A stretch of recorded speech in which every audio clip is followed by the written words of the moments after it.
Hello, beautiful people. Welcome. If this is your first time here, welcome back. If you are a returning supporter, I'm here to give you the disclaimers for this here live. Listen, I do not tolerate disrespect. That's in any way, shape, form, or fashion, whether it's towards me, towards anyone that appears on the screen, towards anyone that appears in the chat. If you have not decided to be a better person, most people will tell you to leave, but I'm going to tell you to stick around because maybe something that is said today will encourage you to do so. Now, I am not a mental health professional. I am just one woman willing to share my personal experiences to let you know two things. One, you are not alone, regardless of how much you feel like you are alone, how many times you have felt that, you are not alone. And number two, you can overcome anything that life throws at you. There will be curse words, there will possibly be tears, but knowing me, it probably will be. And my opinions are my opinions. Your opinions are your opinions. We are here to have a nurturing conversations in regards to our opinions so that we will have a better understanding of each other. That's all I got for right now. I hope that you enjoy this nurturing conversation. Let's get to it. Wait. If you haven't already, go ahead and hit that thumbs up button. That helps me say suggested on YouTube. Make sure that you type in the chat. Also leave a comment and share it with your friends. That's all I got. Let's get into this conversation. I love you.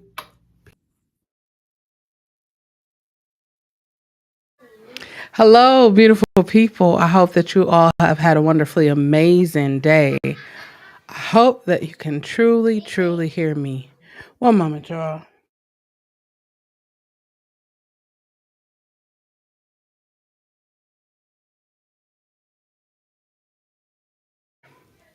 Sorry, y'all. My niece, my sidekick is here.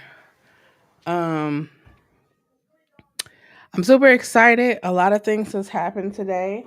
Um, I knew that I was going to bring the podcast back. I just had to figure some things out. And hi Famaka, hi GPB. Um, I knew I was bringing the podcast back. It's been gone because I've been like living life and putting things together in my everyday life. I'm super excited. Hopefully, can y'all hear me? I want to make sure that y'all can hear me first. I probably should have asked that in the beginning. I'm gonna be working on. I have new equipment, so you might see me in different locations. But this is a season 2 overview. Okay, cool. Thank you, Famaka. This is a season 2 overview on what we are going to talk about this year on the Nurturing Conversations podcast. I started this podcast 4 years ago. It was originally titled, okay, backstory. So 4 years ago, I knew I wanted to do podcasting, but I wasn't comfortable with my voice. I wasn't comfortable with myself. So I was like, you know what? I'm going to call it Sunday Night Dinner and Convo.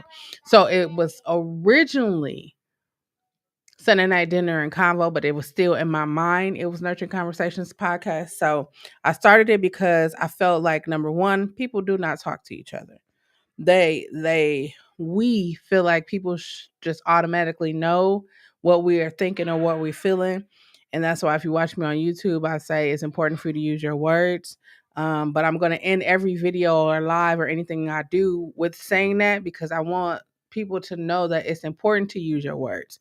If someone hurts your feelings, you should tell them. Don't just hold it in or think that they should know because they knew exactly what they were saying. You need to be vocal and express your feelings. Um, these last 4 years, I have been on a journey of healing and self-discovery. And I can definitely say I know that healing is a lifelong journey. Once you wake up to the idea that, oh my God, I experienced a lot of trauma. And I know when you say trauma, most people think like violent things, but even being yelled at is like trauma. Even being like disciplined as a child is a form of trauma. Like there's so many different forms of trauma, but we don't acknowledge it because sometimes we don't even know that is a form of trauma, if y'all know what I'm saying. So 4 years ago, embarked on a journey of healing and self-discovery, and I was completely not prepared for what I was going to experience on this journey. I'll be the first to tell you, I was not prepared. Now, um, as I continued on the journey, I began to realize things about myself. I began to realize things about the situations I was involved in my life. I began to understand how traumas from my childhood caused me or uh, made way for me to find ways to cope that weren't good. They weren't good. They led me down paths where um, I am now grateful as a 43-year-old grown ass woman that I went down those paths because I wouldn't be where I am sitting at today. I created this so that people can come and talk about things. If you're not comfortable, like, hey, sharing with me or with the group, you can send it to my DMs or any one of, on the screen, there's like my socials. If you are on YouTube, there's my email. You could send it there and I'll talk about it. Cause I feel like we are in a time where we have no other choice but to do what's best for us. And I say that because we are currently surviving a global fucking pandemic, right? I did give a disclaimer that I was gonna cuss. If I didn't, or if you missed it, there will be some curse words. Um, we are surviving a pandemic, right? We are in year number 4 of the pandemic. A lot of people just be moving and grooving and don't even realize that we are still in a pandemic. No, baby, it's not bedtime just yet. TT will let you know, okay? Sorry, y'all.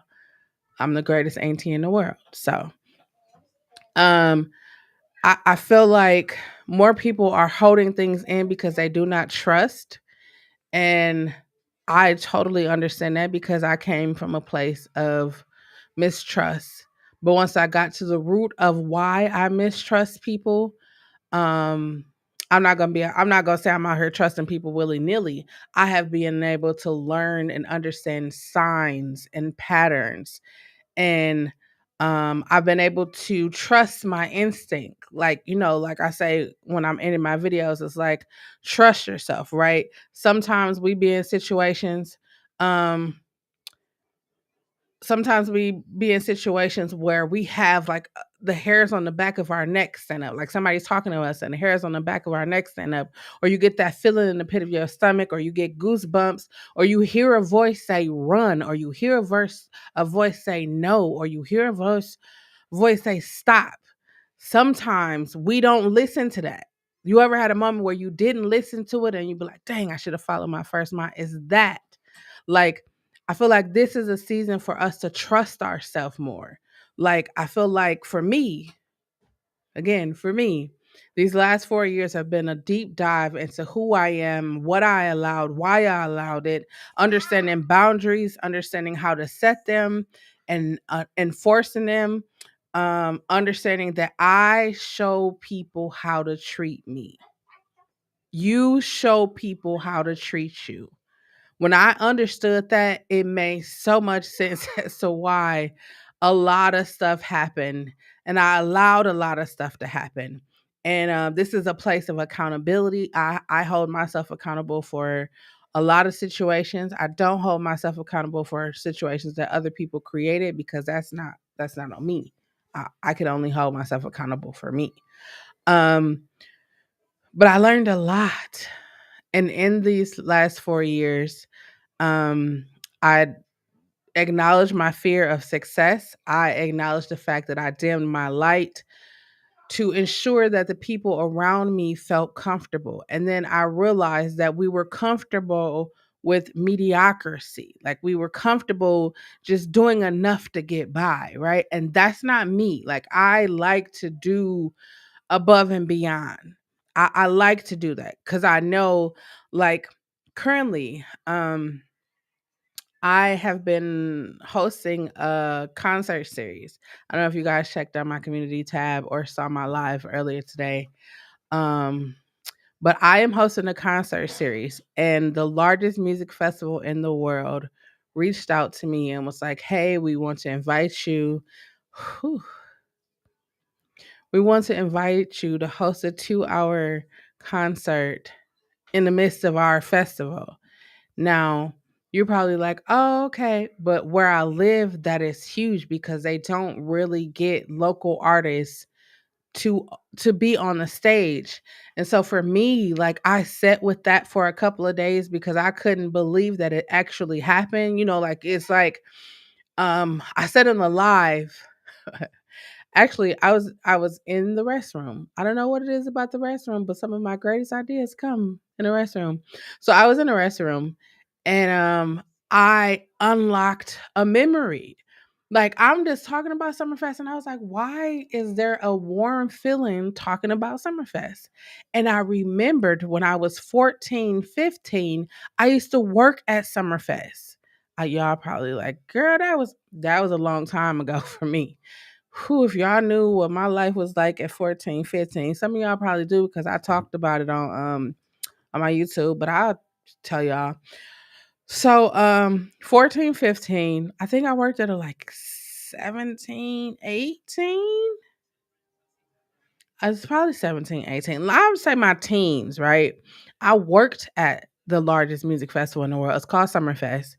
And I would clean up like the bathrooms. I would clean up the backstages. I got to meet Green Day. I got to meet Tina Turner. Like I got to meet a lot of people. Like we weren't supposed to talk to them, but hey, I need to say hi. I need you to see me. Like I just need you to know. So I'm sitting here looking at this offer to come and I'm just like bawling. I'm crying so hard because I was like, oh my God, I remember I said now, I never wanted to be on the front of the stages singing and doing all of that.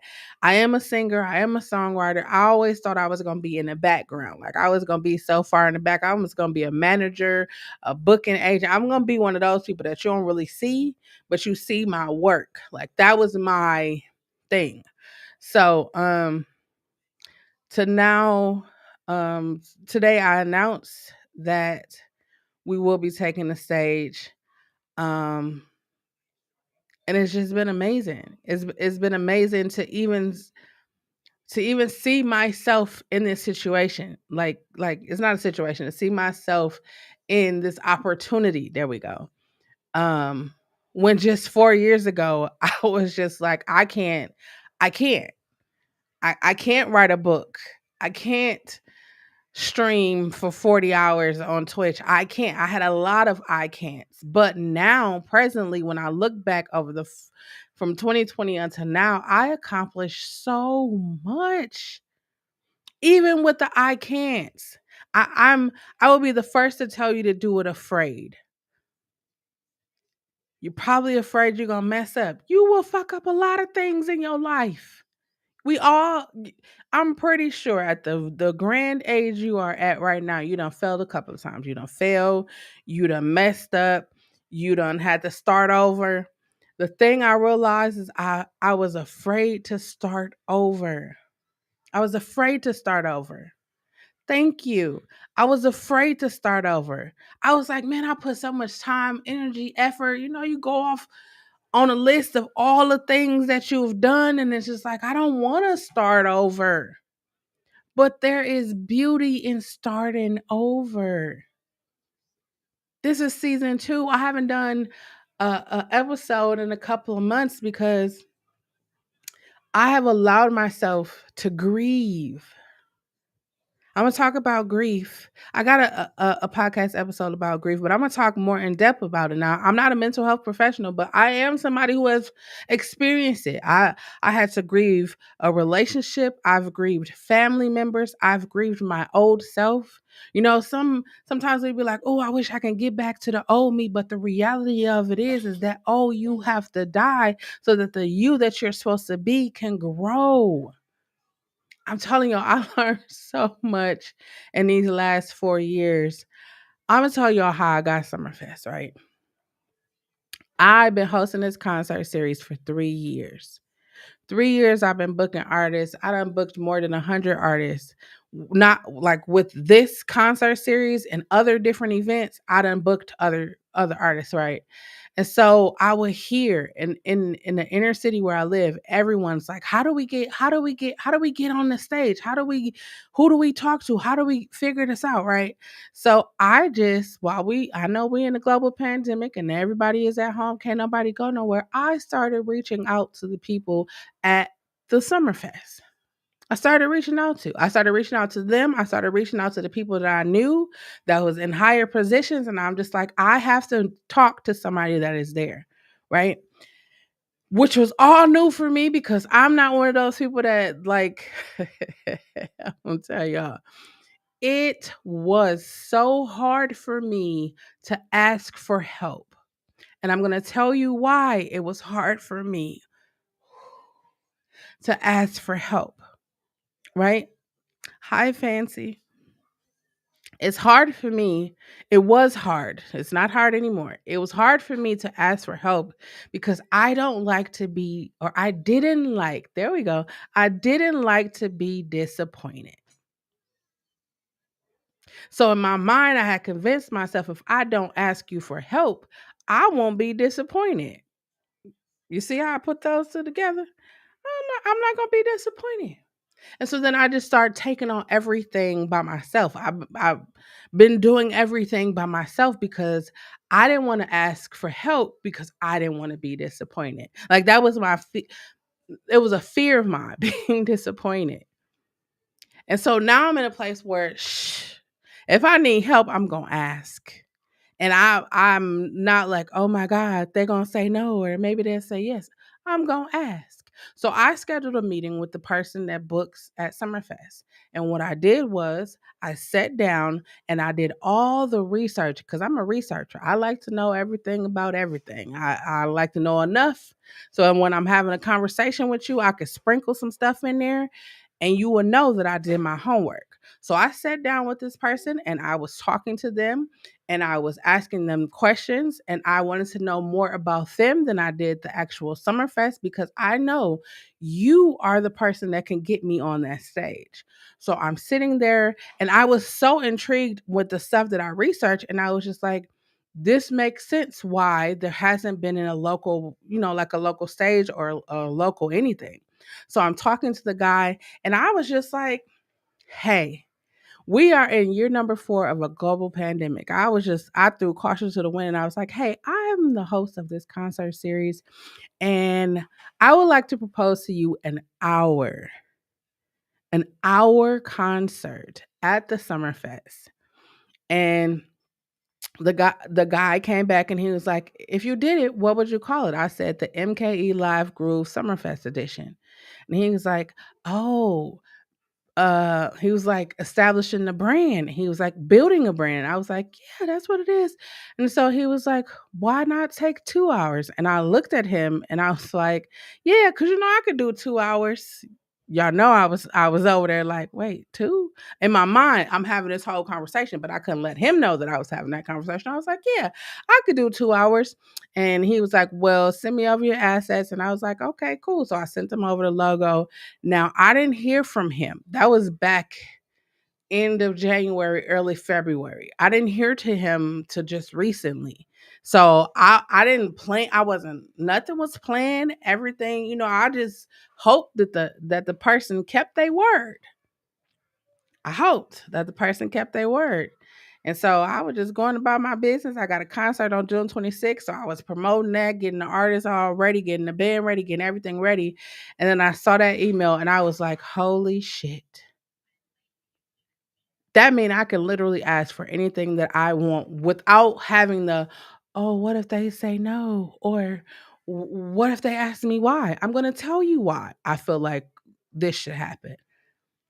Just like I'm bringing back I was so bold on the journey of healing and self-discovery. I've been bold. The moment I hopped off the porch and said, I'm gonna go on a journey of healing and self-discovery, had no clue what that means. And I'm here to tell you if you decide, okay, this is gonna be the season of me. This is gonna be the season of me. I'm doing everything I ever wanted to do. I'm gonna write that book. I'm gonna start that YouTube.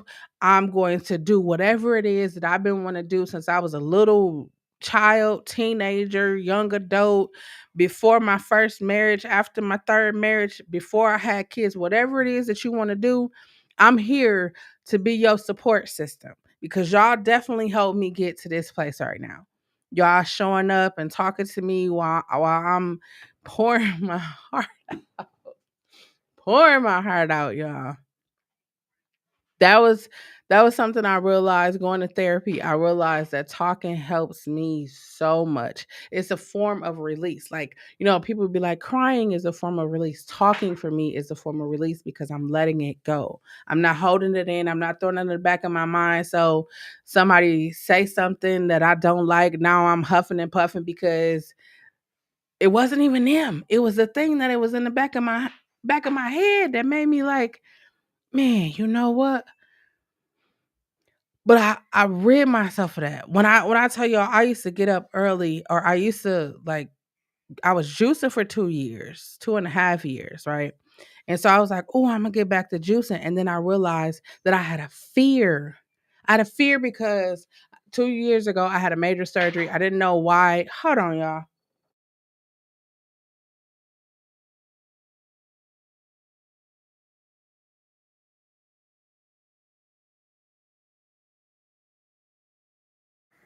Sorry, greatest auntie in the world.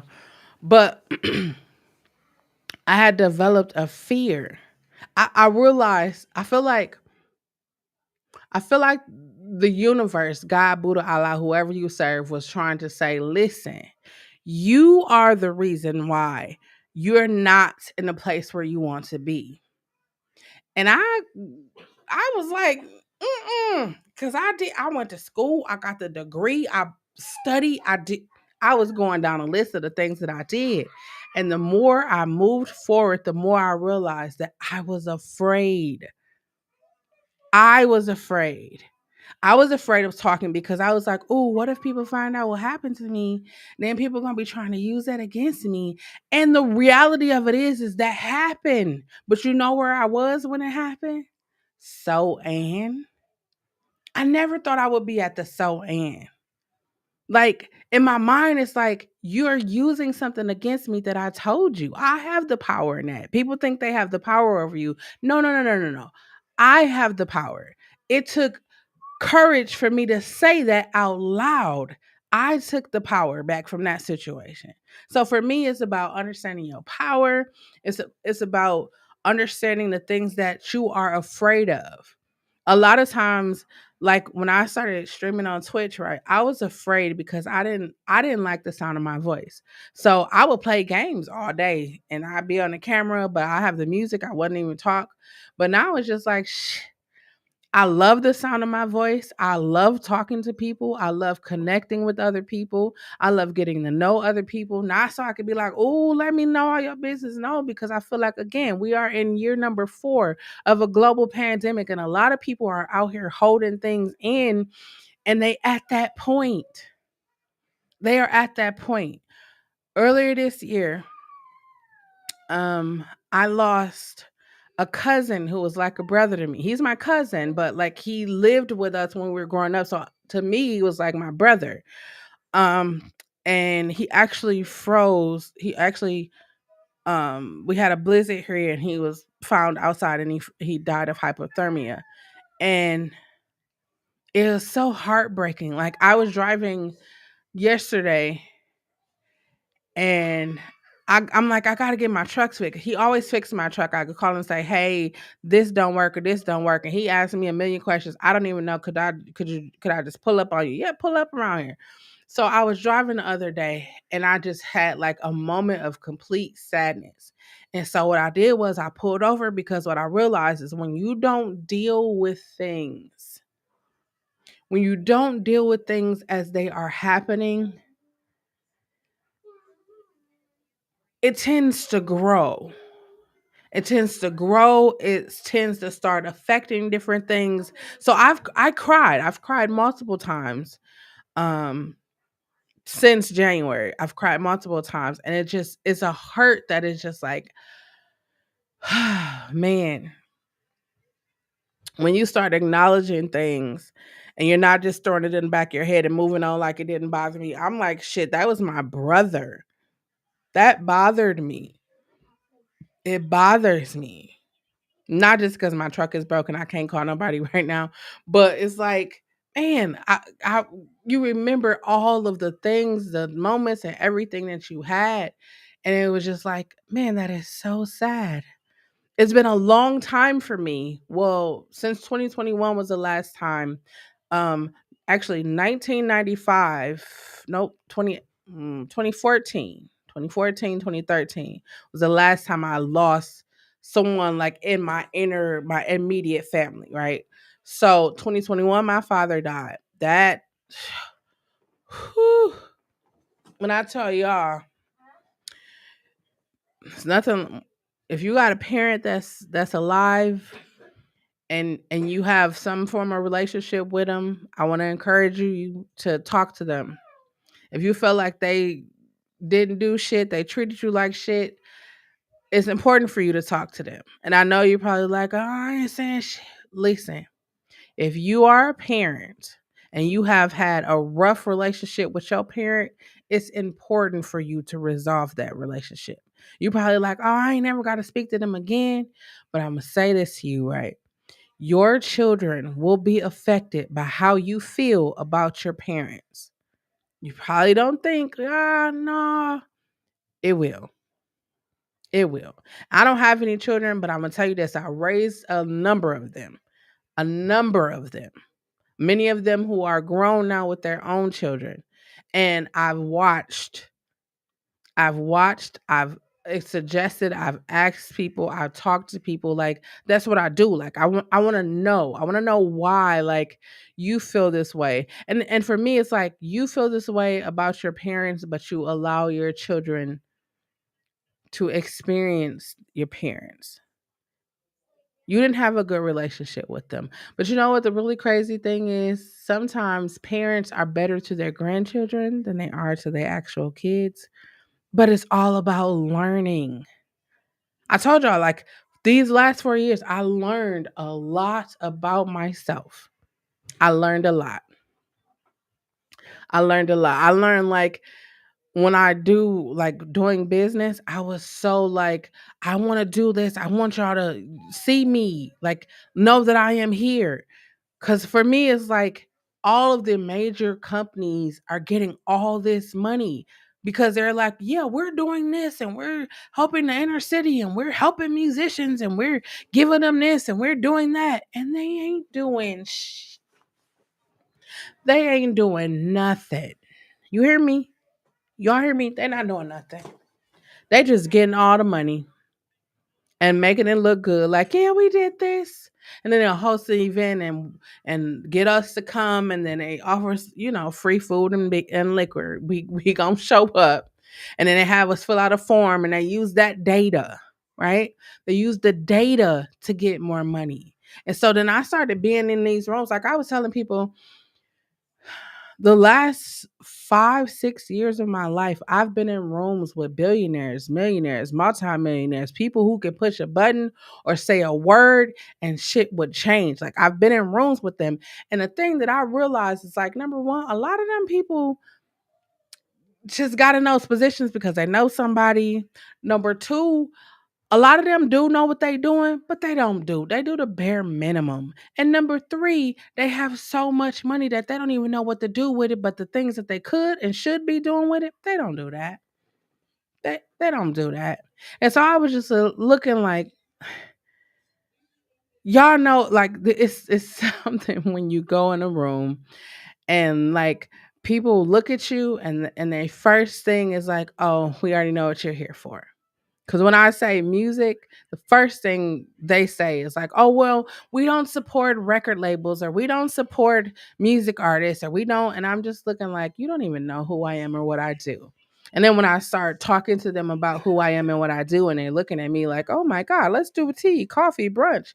I want to learn more about you. I want to know, how do you know what you know? And I'm just looking like, I am educated. I do know how to read. I do speak to people. When I tell y'all,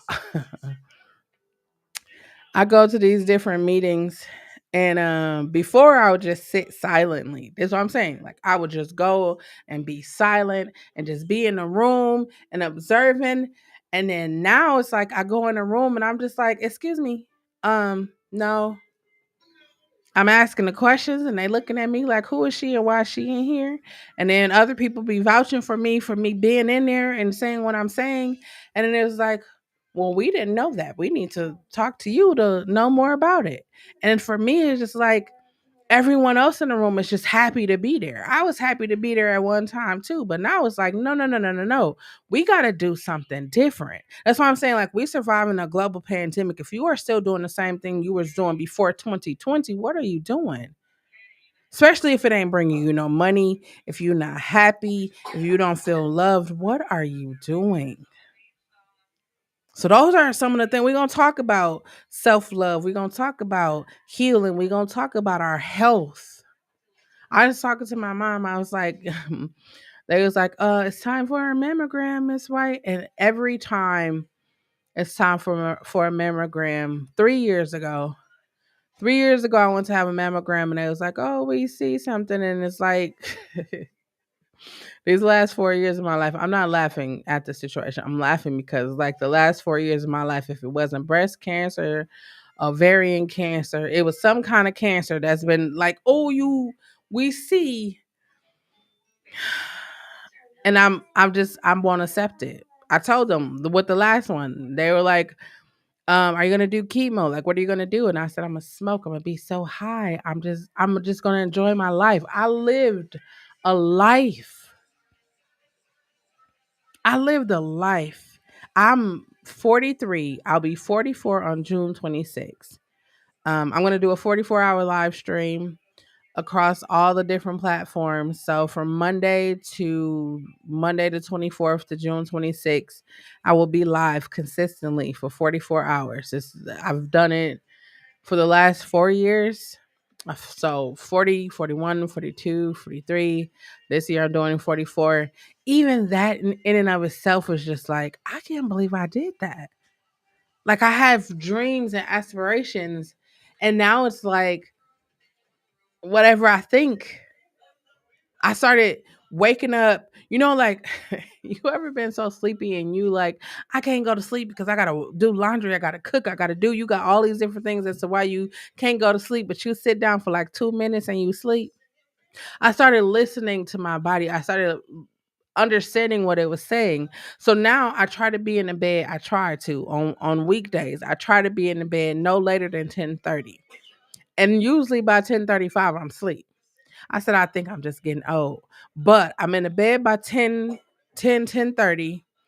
And I wake up every morning at 5. I wake up every morning at 5. By 6:30, I'm doing my live meditations on social media. And then I'm reciting positive affirmations. I upload them too, so you guys can have them or see them. And then I start my day. And when I tell you, like, when I said 4 years ago I was gonna be nothing but light, love, and positivity, I didn't know what that meant.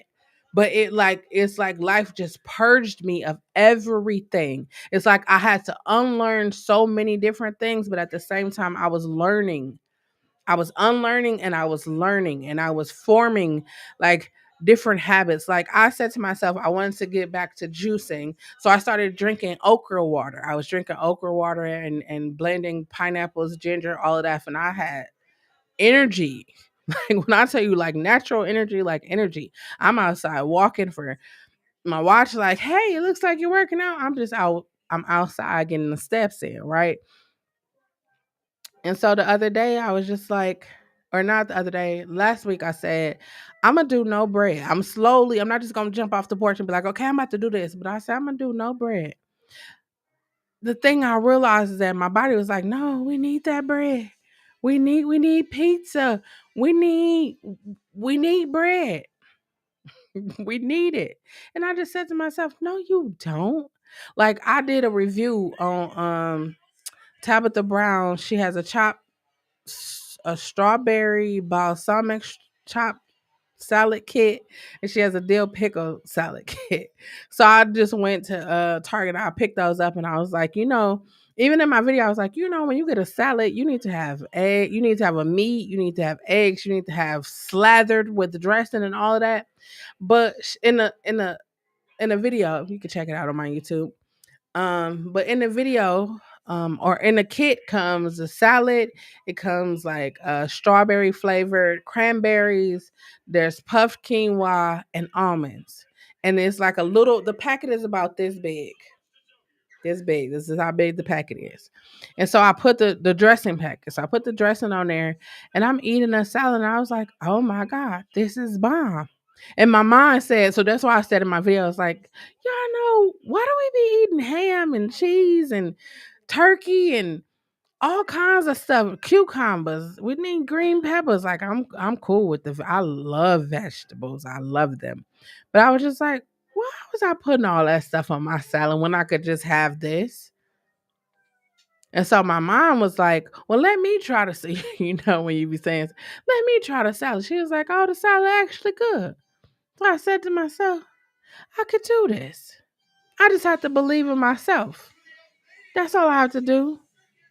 I know what I want to do. I see what I want to do. I already got plans for what I want to do. Y'all see this is a board right there. It's a board right here. These are my vision boards. And I'm telling y'all this, some people you could do whatever you want to do, but I'm gonna tell you I'm covered. Heavenly covered. Anyways, but I got plans. I didn't survive a global fucking pandemic to be sitting around doing this. What am I going to do with my life? What to do? No. If you are here right now, if you are listening to me, if you're watching me, this is your time to fulfill that dream you always wanted to fulfill. It's your time. You here for a reason. We all know what that purpose is. We do. Sometimes we just don't want to like follow it. We just don't want to do it because it's like, oh, it's gonna be hard, or I don't got the money, or I don't listen, y'all. I'm telling y'all. I don't know how I made it to season 3 of a concert series, but I'm in season 3. I don't know how I made it to Summerfest, but we're gonna be at Summerfest on June the 20th. And we're gonna finish out this season June 26th, August 29th, August 28th. I'm looking right at the things saying it wrong. August 29th and December 19th. We're gonna finish out season 3 and looking forward to season 4. From just an idea, an idea that I held for so long. I told y'all I knew I wanted to do the Nurturing Conversations podcast a long time ago. I just wasn't comfortable talking about it. But the first day I said this Sunday night dinner and convo, I already knew I will always say, welcome to Nurturing Conversations. In my mind, I would say that. Sunday night dinner and convo. Every time. I will always say that. And then I just got comfortable and was like, well, we going to call it Welcome to Nurturing Conversations podcast. I'm your host. Chelle, Midwest Hummingbird. I'm a lot of things to a lot of people. But I just want to come give y'all a quick overview of what we're going to talk about, which is everything. There's nothing off limits. We're going to talk about everything. This is a safe space. As I said in a disclaimer, I don't tolerate disrespect. If you are in 2024 surviving a global fucking pandemic and feel like you got to be negative or you got to judge other people, listen, nobody is better than the next person. Because we just saw a whole global fucking pandemic came and wiped away a lot of stuff for a lot of people. We all just living to feel love, to be happy, and to be cool, to be able to pay our bills. That's all we here for. Of course, to leave a legacy, generational wealth, and all those things. But at the same time, if you're not happy, it's not going to work. And I don't mean happy because you got a new car, or happy because you got to find husband, wife, baby mama, girlfriend, whatever, or you got a lot of money in the bank. Because truly, we see celebrities all the time who got tons of money and they not happy. Happiness starts in here. Let me make sure y'all can see. It's in here. My heart and my mind. That's where happiness starts. It's people that's sleeping outside, and we looking at them like, oh my God, they're sleeping outside. They're homeless. And they happy. And you probably be like, I wouldn't be happy. Listen, I was homeless, and I realized that I was really happy. I'm not gonna say I was happy or homeless because I was happy. I was happy. No bills. I was happy. And I still had a place. That's something that helped me realize, like, we overlook the small things, right? I was homeless. I didn't have a home. I didn't have a home. But I ate every day. I was clean every day. I had clean clothes and I had a warm place to sleep every day that I was homeless, which was a long time. But I began to value and understand that more. But before I even became homeless, I was already like, I'm a giver. Whether it's finances, whether it's knowledge, whether it's love, that's just me. That's just me. I'm a giver. So I was already giving. I went downtown to do some videos. I'm gonna upload the video tomorrow. But I went downtown to do some videos for Summerfest, and I pulled up to the homeless people stand on the like island when you're driving. I don't know, but like you come off the highway or whatever, and they stand right there. And so I saw the lady, and I just looked at her, and I was just like, man, you know what? Like in your mind, you're like, I'm thinking like, wait, I didn't bring no money out the house. And then I was like, oh, I do got. So I gave her $5, and she looked at me and she like shivered, and she was like, oh my God, I see blessings all over you. And I just looked at her, and she's like, it's something about you, ma'am, it's something about you. And I was just like, have a nice day, ma'am. And I just rolled off, and I just thought like, man, how many other cars passed her or told her to get a job or get a life or get off drugs or just all of that, right? Like, how many people did that? I think about myself, right? Like, I definitely am for fighting for people that don't have a voice. I'm definitely that I realize that is one of my purposes. I have a lot of purposes. One of my purposes. And then even with this concert series and my business, my web platform, music tech platform, all of that is fighting for people who wouldn't normally get the opportunities. Like I posted on my social media, it's like, yeah, we're doing Summerfest, and people was like, oh my God, that's huge. That's huge for you. That's huge. I'm like, it's huge for all of us because they wasn't letting us on their stage. They wasn't letting us on their stage. They wasn't letting us on their stage. Even they wasn't letting us on their stage. And so I'm like, I'm gonna take 10 artists, and I'm looking at it because like most people was like, oh, how did you pick that? I was like, listen, it was I found out on this day. It took me like a week and a half or 2 weeks. And I meditated, I worked, I listened, I did all of that, and it was just like, I have to go with these artists.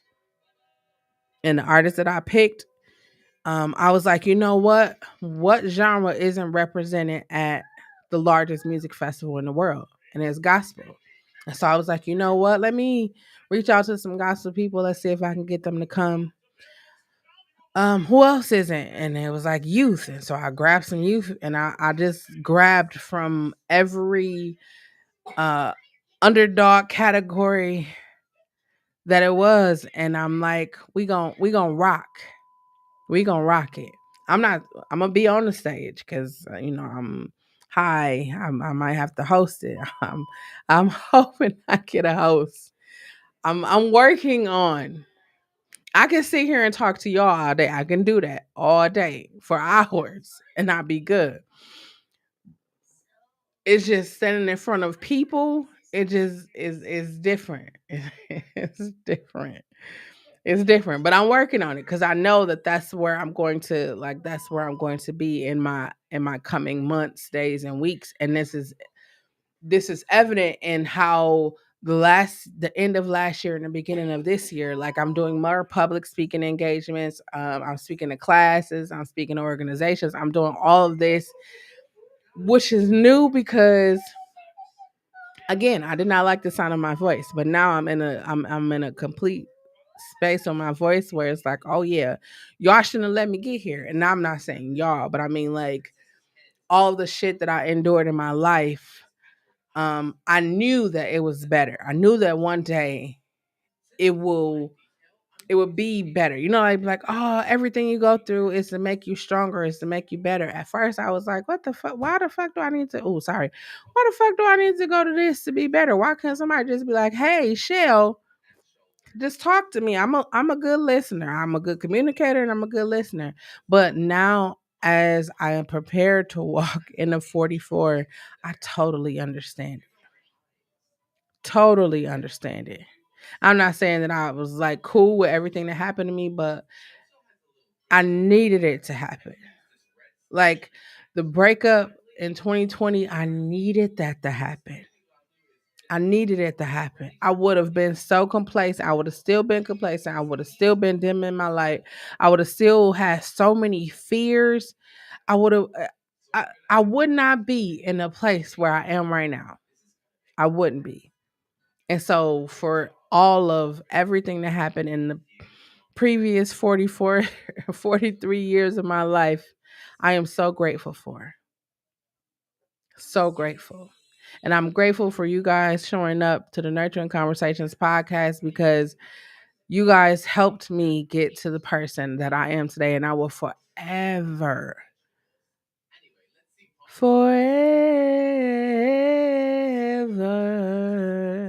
I will forever be grateful for y'all. I felt bad because I was like, I'm not really streaming as much and I haven't really talked to the gang. Like I got communities, I got families on these social platforms. I'm super excited. And I was like, I haven't really been around hanging out much. And it's because I was like, I put on my vision board is dreams realized. From now until the end of time, my dreams are realized. And like I said, I was the only person holding me back. I held all the keys to how do I get to where I want to be. You hold all the keys to getting to where you want to be. If you at a job and every day you get up and you go to that job and it's saying in your ear, in your mind, in your heart, start that business, write that book, create that curriculum. It keeps saying that. That's what you should be doing. Sometimes we stay in situations because we looking at the money and it's like, oh, I need money. I need money to start a business. I need money to do this. I need money to get a camera or lights for. I'm gonna tell you, I'm talking on a Shure SM57B mic right now, but I started with my YouTube with my iPhone, right? And I got me one of these. I got me one of these. It's like a mic you just plug in the bottom of your phone. Five Below got them. Five Below, and I got a lamp. Yeah, y'all see the ring light right there. But somebody gave me that because I was like, you know what? I want to do more video, just standing up videos. So they gave me a ring light. You gotta let people know what you are trying to do, and they will help you. Thank you, Fancy. I appreciate y'all. Fancy is a member of my family. Fancy is definitely a member of my family. I got mad love for my family, y'all. And when I say family, I don't mean like social media family. No, you are a part of my family.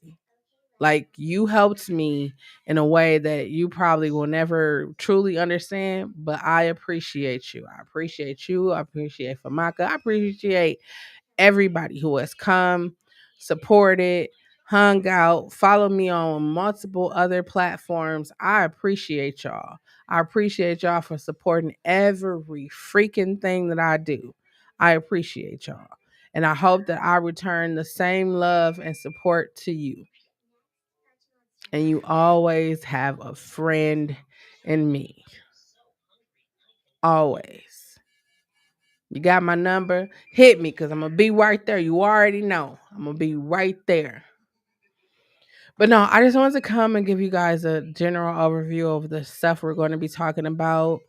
Um, I'm going to try to stay away from political stuff, but at the same time, if you haven't figured out or if you haven't went and looked up who's running for the president of the United States of America in 2025 or who's hoping to be the president, you definitely should do that. You should literally just take a few minutes. You go on TikTok. TikTok will give you a good education and look it up.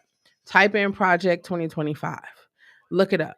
Because if we don't pay attention, if we're not putting ourselves in these places, that's why I tell you to get your toiletries, non-perishable food out of water disinfected. When I was growing up, my grandma had a deep for like every one of my family members had a deep freezer. They had a freezer. They had a thing in a truck. They had like mason jars full of stuff. And I was young. I was like, why are y'all stockpiling all this stuff? Not stockpiling. I wasn't saying stockpiling at that time, but I'm like, why is y'all? And it made sense. I don't know if y'all remember powdered milk or government cheese. Like I had that growing up. Made some of the best grilled cheese ever. That's probably why I don't drink milk today. That's probably why I don't drink milk. Because I remember you put the powder, you have to add enough water. And if you didn't add enough water, it just looked disgusting to me. Anyways, we don't know. I say this to myself all the time. I think back to 2020 where like a bottle of water was like $5, $10. See, Fancy, you know what I'm talking about. Think about it, right? Oh, it's not gonna happen. It's not gonna happen. Like, listen, I'm gonna tell y'all what they saying, right? I'm gonna tell you all what they saying. The streets saying, these political streets out here saying, um, that African American and people of color is gonna vote for the orange man because he just like them, like he just like us. That's what the streets saying. And the crazy thing is because the political streets is saying it, and the actual streets is like, oh yeah, because the orange man gave us um stimulus checks and he gave us this, and I'm just looking like, but at the same time, if something happened to your wife, daughter, or sister, and they're not gonna be able to do that. If something happens right here, there will be no. Oh well, I'm just saying. I was like, see, that's the problem. That's how they be getting us because we don't know. We perish for a lack of knowledge. We perish because we don't know. Not because we don't want to pick up a book. You don't even got to pick up a book no more. You could go on TikTok and type in latest political news. There's stuff happening over in Palestine. There's stuff happening over in the Congo. There's stuff happening in the United States, in your hood, my hood, everybody's hood. It's something happening. And if we are not in the know of it, the way AI is just listen, I was just in a tech accelerator, right? And so I'm a musician. Like I'm sitting in my studio. There's drums here. I got a acoustic guitar. I have a bass. I'm in my studio, right? I literally touch instruments and play. Y'all gonna see because I'm doing a beat challenge starting tomorrow. But I'm gonna do a we down 2 days. So I'm gonna do I'm gonna do a 29 day beat challenge. But I'm an actual physical, like I write my own rhymes. I write my own lyrics. I play all of the instruments. I make my own beats or whatever, right? But with the rise of AI, you can literally go to websites and say, write me a song about my girlfriend cheating on me, make it R&B, added like Usher style. And the actual AI will create the song for you. It will create the music, it will write the lyrics, it will actually create it for you. And all you gotta do is go to the studio and re-record it. And for me, it's like, how much more lazier? I'm not saying that people that do that is lazier, but for me, it's just like, how much more easier are we trying to get it? Every time I think about AI, I think about iRobots. If you haven't seen that, I think about iRobots and Surrogates. Those are two movies that I be thinking about. And I just say to myself, like, it's a no for me. It's a no. But I was in this tech accelerator, right? I won third place for a great business idea, and I won crowd favorite.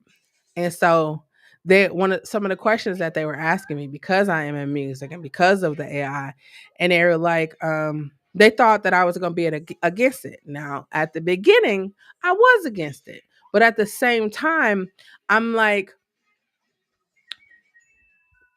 I have to adjust. I have to adjust because the way of the world is going there. Like, I don't know how many of y'all remember 8 tracks, right? It was like 8 tracks, cassettes, vinyls, um, CDs, Walkmans, MP3 players. Now it's streaming, right? It's I done survive. I done lived through all the iterations. All the iterations of music. That is so crazy. But I've literally lived through all the iterations of music, right? And I was just like, the next thing is digital. Like, think about it, right? We got to the digital space a little faster than they had anticipated us getting there. Because I remember when I was in elementary school, um, they were like, by the time we get to 2024, 25, baby, what's the matter? You okay? Okay. Sorry, y'all. She was making cry noise. They was saying by the time we get to 2024, 2025, we was going to have flying cars. And I was like, oh, ha, ha, flying cars, whatever. Cars that drive by themselves, whatever. Y'all hear about them Teslas, right? So in my mind, I was like, I need to be ahead of the curve because a lot of people still haven't adapted to it. Like even being live streaming, even like being on YouTube and talking, I was already here. So when the world shut down and we couldn't go outside, I was already here. I was already talking to y'all. I had already built the community. I was on here. I was telling all the music artists, right? Because I don't know if you date a music artist, you are a music artist, you don't know. But a lot of music artists was just like, oh my God, what am I going to do now? Because I can't go on tour. I can't do club promos. Can't go to the studio and record. And I've been saying for a long time that every artist needs to have, every artist, every musician, every poet, every whatever you do creative, you need to have materials at your house. You need to have it. Not it's not, oh, I want to have it. You need to have it because in the event that something happens like 2020 again, you will be good. I was telling artists, oh, I ain't have to worry about going to I can't go to the studios. I don't know how to make music. I was like, download Band Lab or get GarageBand on your phone or Audacity. Like it's so many different ways. And I was sitting here and I'm like having all of these ideas and I'm writing them on, yes, baby.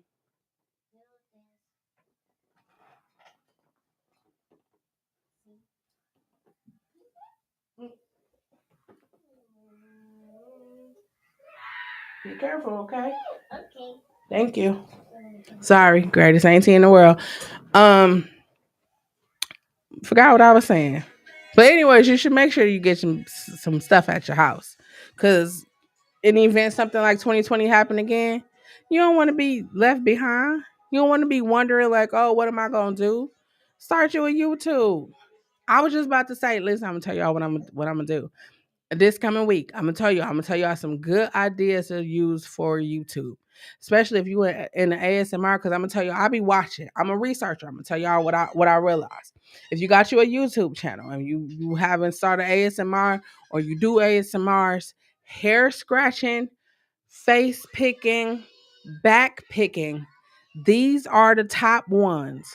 First, it was Indian, like Indian and Asian, and they was like eating like massive amounts of food. Now that's still up there, but right now, hair scratching, face picking, back pick, like just picking, scratching, just like this, like I don't know if y'all can hear it, but if you don't believe me, go look at it. Go look, type in dandruff scrapping. Yeah, this is what I'm saying. I got a whole list of things that you can do, and I'm gonna not just tell you about it. I'm gonna show you on Shelle's ASMR closet because I got an ASMR channel too.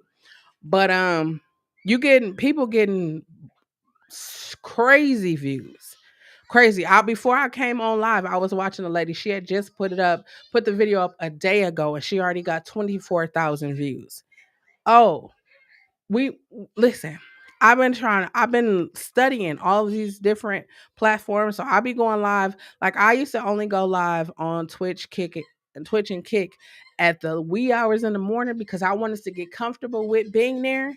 Like I wanted to get comfortable talking. Like I didn't know, like I didn't know that other people was gonna be up and people was gonna actually come into my room and actually be talking to me. I didn't know, but it helped me. It helped me get to where I am right now. So I'm gonna tell you, like, if you're not comfortable with being on camera, just go late at night. Go late at night or early in the morning. And that's just gonna help you get comfortable with talking and sitting. Hey, Journey, that's gonna get you comfortable with sitting in front of a camera and talking. I like to talk, so this is nothing for me. I like to talk. You see every time somebody come in, I acknowledge them. I can't really see. I thought I would be able to see all of the chat, but I'm not. Let me see. Oh, there we go. Look at that. There we go. Um, I'm trying a new software, y'all. So I'm trying new everything because I want to utilize all of the things that I have. I want to utilize it.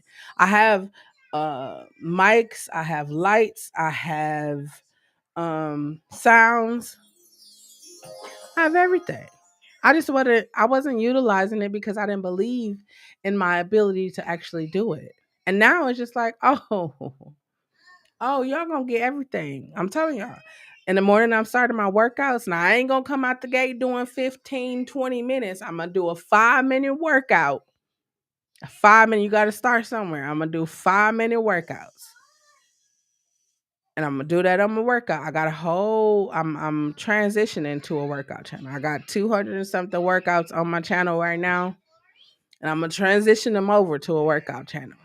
Cause I got workouts. I got chair workouts. I got, if you are heavier, like, you full figure thick like me, I got workouts for you too. I'm not one of those like, oh, cause I know, let me tell you why I started working out on camera, because I was like, wait a minute. All these people got 6 packs, 24 packs, 18, 19 packs, and their bodies just look super big. But I ain't see nobody like me working out. We work out too. Y'all see us at the gym. We be working out. I'm talking about us thick people because I'm thick. I got hips, butts, thigh. I got all of it. And I was like, let me work out to show they're not the only ones that can work out. We can work out too. I'm telling y'all, when the pandemic, oh, I was getting it in, honey. I'm about to get back into it. I'm trying to tell y'all, it's over. It's discipline. It's the thing that I realized. I'm gonna tell y'all. Now, this is the biggest thing that I realized about myself, right? Being the oldest and the only girl for a long period of time, and people just letting me do what I wanted to do.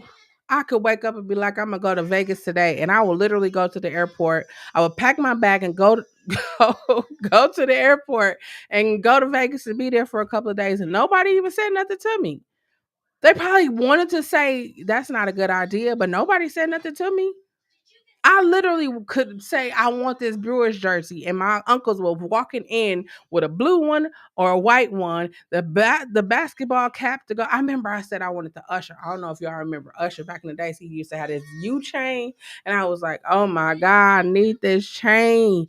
And my uncle came in with the chain. I said I wanted a Pelly Pale. See, I don't know how old y'all is, but I said I wanted a Pelly Pale. It's like this green leather.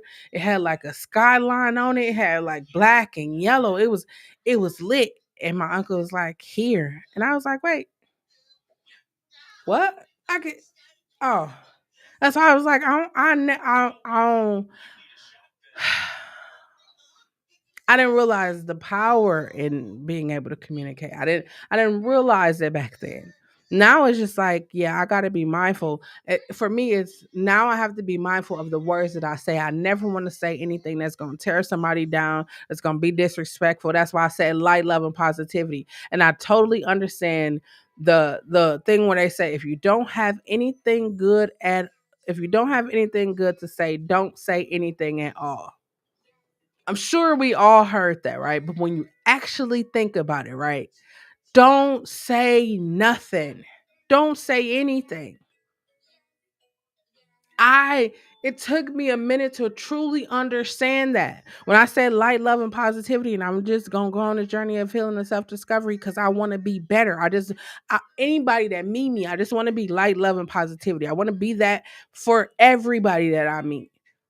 I realized so many different things. Like it's so easy. Like somebody will start talking, and before you know it, you done entered the conversation, and you wasn't trying to be in the conversation, but you just, sharing your opinion, being there. It's a no for me. I learned to be silent, quiet. And even sometimes while I'm being quiet, stuff still be popping off. But at the same time, if you know me, I don't mean you know me because you see what you see. Now I'm the person I am on social media is the person I am in real life. Like I'm loving, I'm lighthearted, I'm caring, I'm all of that in real life. If you know me, you know that. If you don't know me, you should get to know me. Hit that subscribe button, follow, get to know me. Cause I'm not with it. I'm not with people being disrespectful, especially I don't ride like that. I'm not built like that. It's a no for me. It's a no. And sometimes, let me tell y'all, it's been a couple of times in these last 4 years where when you ever like I've been in situations where it's like this is not a good fit. This just isn't. And I'm working up, or I was working up to the point to just be like, listen, hey, this ain't gonna work. I was working to get there. And sometimes I guess I was moving a little bit too slow. So life was just like, yeah, we just gonna move this person around because it's a no. And I'm learning to trust myself more. That's where I was talking about trust. So I realized in these 4 years, I would say love yourself, know yourself, trust yourself, and just be yourself, right? I would say that I've been saying that for the last 4 years. January came around and I just realized it's a positive affirmation I've been repeating to myself for the last 4 years. And it seemed like every year I was in love yourself, 2020, love yourself, 2021, know yourself, 2022, trust yourself, 2023, be yourself. 2024, I'm just walking in greatness. I'm walking in everything that I should have been, not should have been, everything that my previous years taught me and gave me the strength to walk in. I'm walking in that now. I was telling somebody like, I'm 43 years old, about to be 44. I can not count on my hands how many times I've been upset, how many times I've been depressed, how many times I've been sad, how many times I've been disappointed, how many times I've been rejected. But guess what? All of those times help me learn. Like it's a part of life. It's a part of life. Somebody gonna say some side shit on social media because that's what people do. People hide behind screens. I'm not about that life. Listen, I'm not about that life. But people say reckless shit on the internet. And I'm pretty sure y'all, if you've been on the internet any amount of time, you done seen people say some reckless shit. I'm at a place in my life where it's like, don't do it here. I mean, you could do whatever you're gonna do, but just don't do it here because this is a safe space. I want people to be able to come here and be safe, feel like okay, it's cool. I could kick it over here. That's where when I started to understand different things about myself, and it's just like I love everybody. I want everybody just to feel what it feels like to be loved. At the same time, some people are not in that space where they can receive love. And because they are not in a space where they can receive love, everything is subjective. Everything is, I gotta challenge or I gotta fight. I'm not in that space no more. I'm not in the space that I'm trying to fight to survive. I'm fucking living out here. 4 years? Four. We've been in a pandemic for 4 years. When was the last time y'all, when was the last time y'all heard them say it's over with? People be out here just willy nilly, like, yeah, we outside. We outside. I'm gonna be outside in 2024. I'm gonna be outside. I'm traveling. I gotta.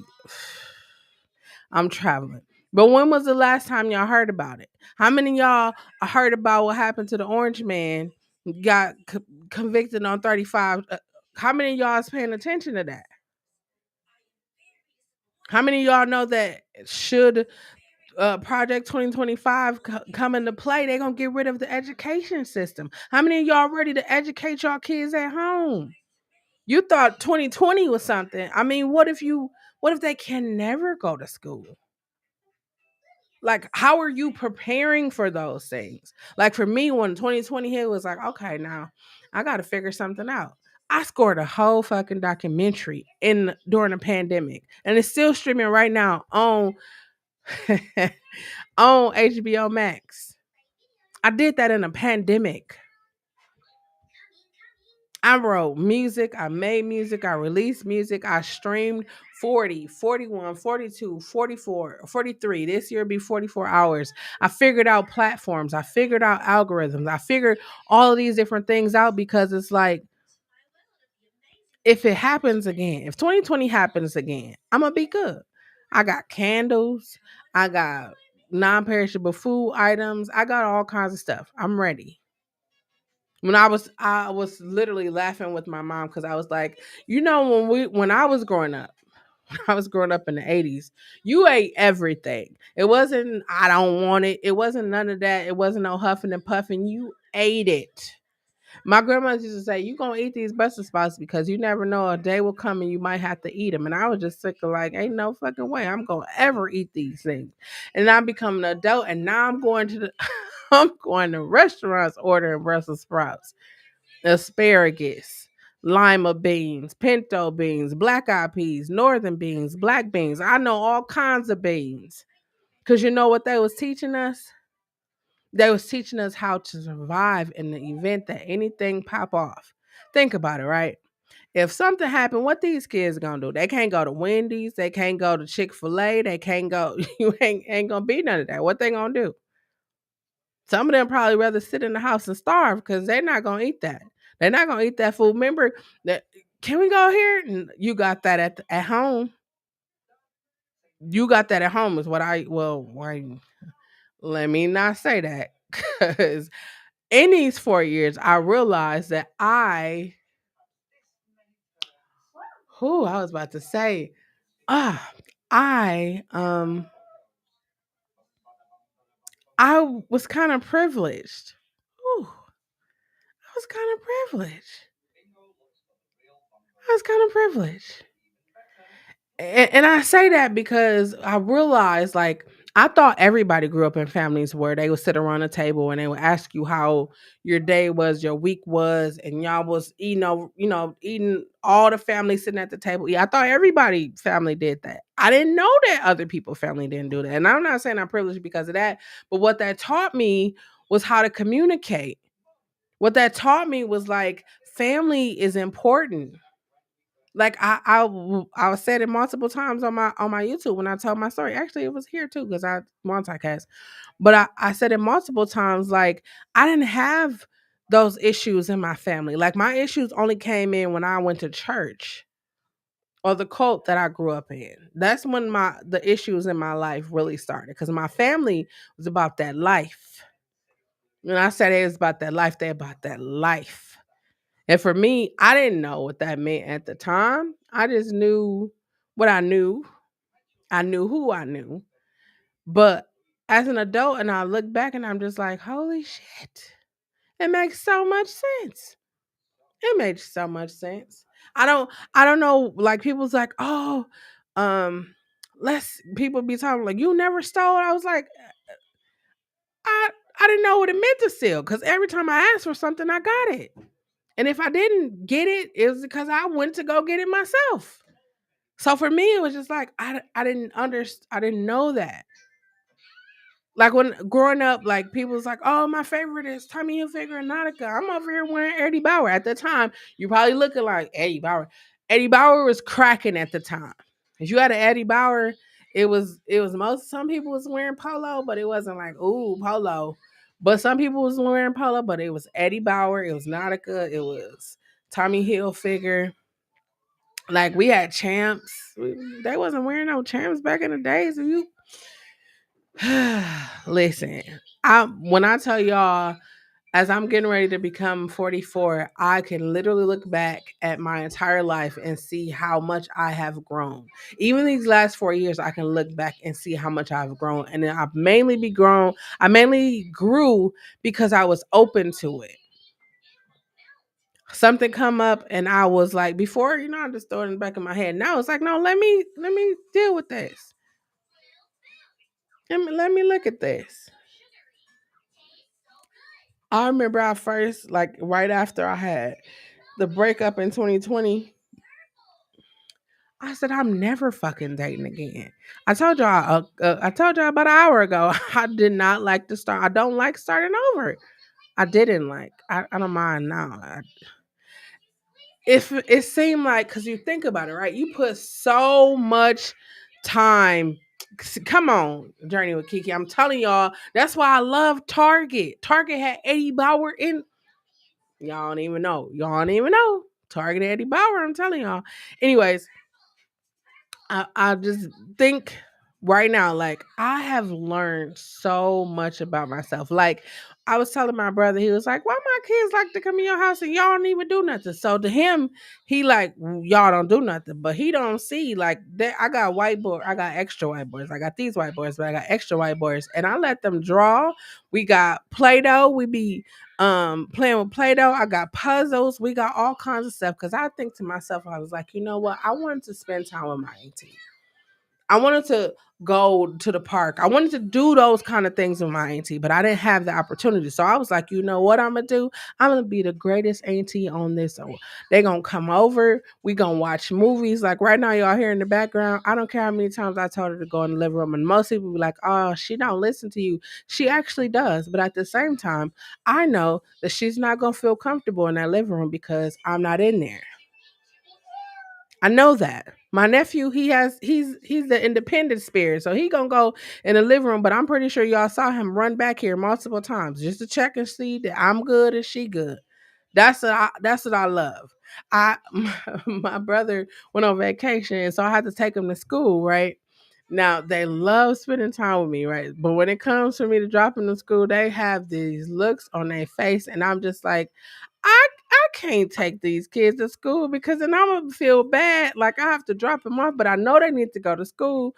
So my niece was holding on to my leg. You know, like kids wrap their stuff around your leg, right? So my niece was holding on to my leg, and I was laughing because I seen, you see in movies where kids don't want you to go, and I was laughing to keep from crying because I was like, she really don't want to go. But then she saw our favorite teacher and she ran off. But I just thought like these are the ages like they are going to remember. Like they're going to remember I'm taking them to the park. So today we got in the car. It was beautiful outside. It was like water park, water park. And I'm like, baby, the water park ain't open yet. But when it do get open, TT definitely gonna take y'all.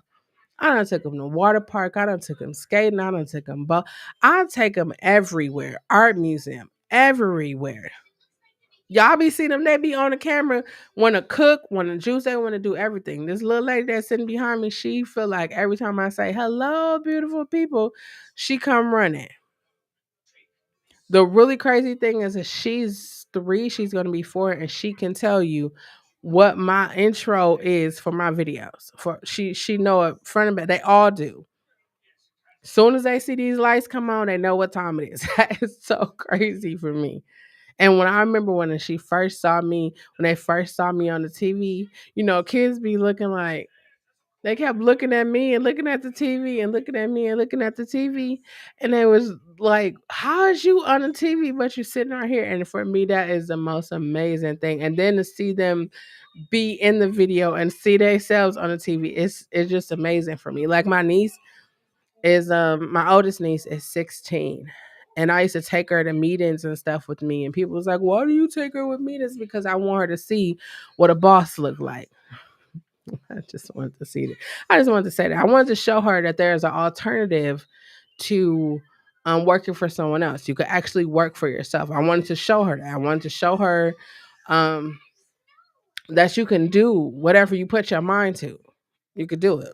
Like I show my younger brother, like you can go on tour, you can make money you don't have to be a super celebrity to make money in music. You just have to know the business of music. So what I know, I'll be sharing it with everybody. I was just doing a deep dive on trust and holdings and term, is it term or whole life insurance? I've been doing a deep dive. So I'm talking to the people around me like, hey, we gotta step our game up. Talking about generational wealth, I started looking at all these, they talk about Rockefeller and the Orange Man, and they talk about all these different people, but then when you actually look at the family structure, you look at the financial structure, you look at all of that, that's how them people been able to pass down. They don't pass down nothing. Everything is sitting in this one place, and they are like, I'm over it at this time, you over it at this time. Y'all, I don't know if y'all heard this. Like, this probably be like, but like people who come from foreign countries, they come and they have these buildings or they have this business for a minute, and then they bring somebody else over. Y'all ever heard somebody talk about that? Listen, we all done heard the stories, but it makes so much sense.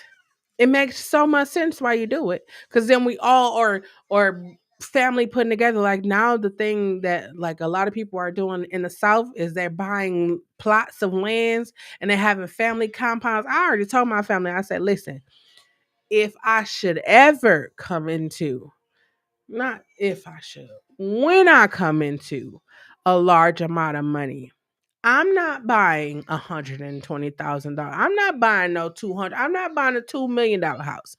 I'm gonna buy a bunch of land, and everybody can take an acre or two or however many. We all gonna be on this compound. I don't know if y'all be paying attention, but y'all ever see like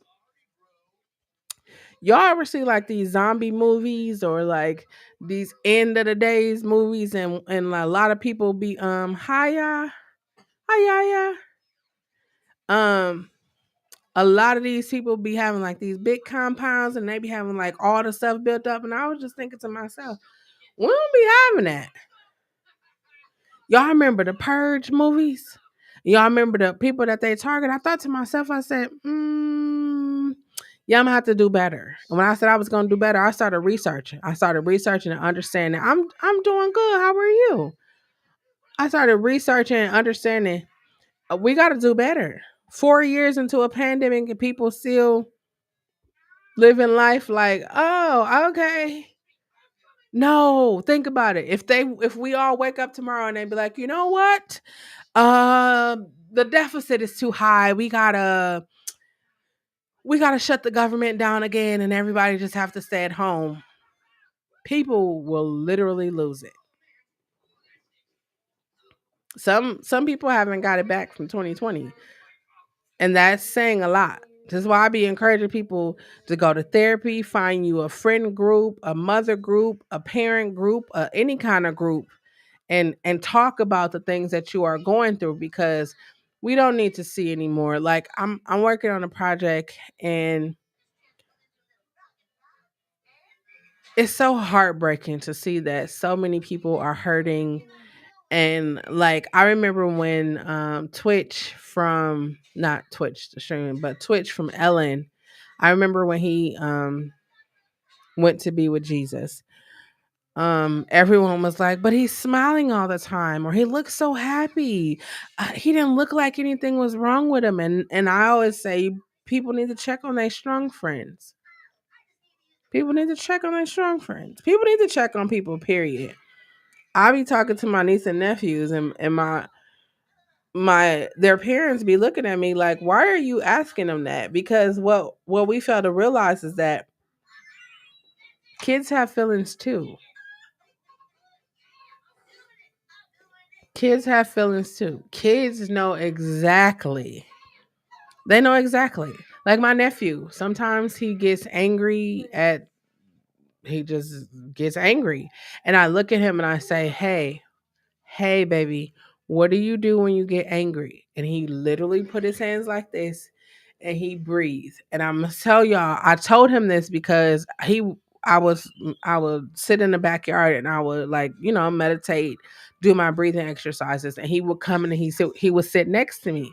And I never was like, oh, you gotta do it like this. I would just be sitting there, and I would just be breathing, and I would just be meditating, and he would come and he would do it. And what I realized is without me even saying anything, anytime he felt himself not be himself, or I'm gonna say he felt he was getting angry or whatever it is, I watched him literally put his hands like this. I don't put my hands like this, but he literally put his hands like this and he would breathe. And so I know that as an adult, like it took me a while to say, okay, when you angry, if you ever get angry, I'm gonna tell y'all to try this, right?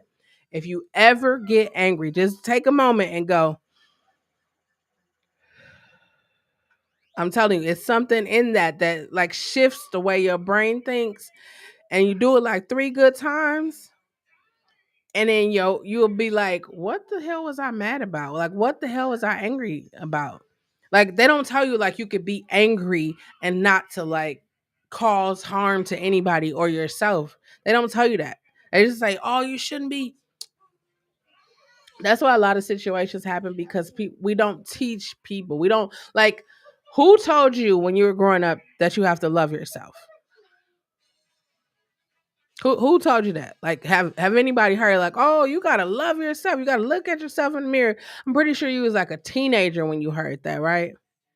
You was a teenager when you heard that. Cause I don't remember when I was growing up, they wasn't like, oh, you gotta love yourself. You gotta love. No, they wasn't telling me none of that stuff. I don't even think they had. Anyways, because anyways, but and that's good, Journey. Then that's good. Because some people they don't tell you that. Like I was saying to myself, like I carried around so much stuff in my life because nobody was like, that's not yours. Put it down. I think about I think about all of the older people that I was around that was pouring into me wisdoms they was just pouring it into me. And at the time, at the time you like, why is these old people talking to me all the time? And it's cool because sometimes they give you like, hey baby, come over here, here's some pie or whatever. So it was cool for me because I was learning. I was learning. But then it was just like, okay, I'm tired of sitting here for hours. And then when you get older and you start to realize what people were actually saying, it's just like, oh, you were actually telling me the business. You was telling me not like how to run a business, but you were actually giving me insight to how it works. You were actually giving me insight to how it works. I was telling my brothers, I was like, people who work, right? Think about this, right? You work, you go to a job, you give everything you have to that job. Think about all the people that lost their pensions. They gave everything they had to that job, everything. And they looking forward to the day. Mm-mm. Pour it out. I'm over here like, why is there splashing? She done got a whole cup of water.